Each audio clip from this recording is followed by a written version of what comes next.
No, to bude teraz. Takže, ja vítam vás na mojom kanále YouTube Stefan Gaunt a dneska bude zasa o Rešátkovej.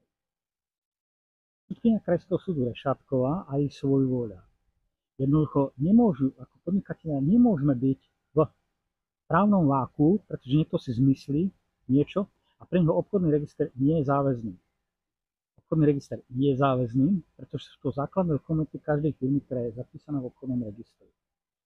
Otázka je, nakoľko je záväzná funkcia súdkyne Krajského súdu Evy Rešátkovej. To je v skutku veľmi dôležitá otázka. Že asi vôbec záväzná jej judikatúra nie je, keďže je v rozpore so zákonmi ústavu a všetkým možným, čo si vôbec dokážeme myslieť. Takže k tomu toľko. Zahajujem kampaň, každý musí byť zodpovedný za svoju prácu. Nielen murár musí byť zodpovedný za svoju prácu, ale aj ten, kto rozhoduje. To znamená, aj taká súdkyňa Rešátková musí byť zodpovedná za svoju prácu.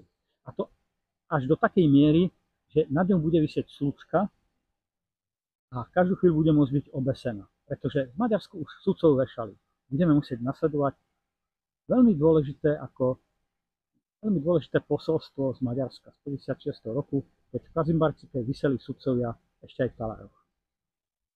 Takže toľko k tomu, k vymožiteľnosti práva na Slovensku, ktorá sa vlastne rovná absolútnej nula pre svojvoľu sudcov.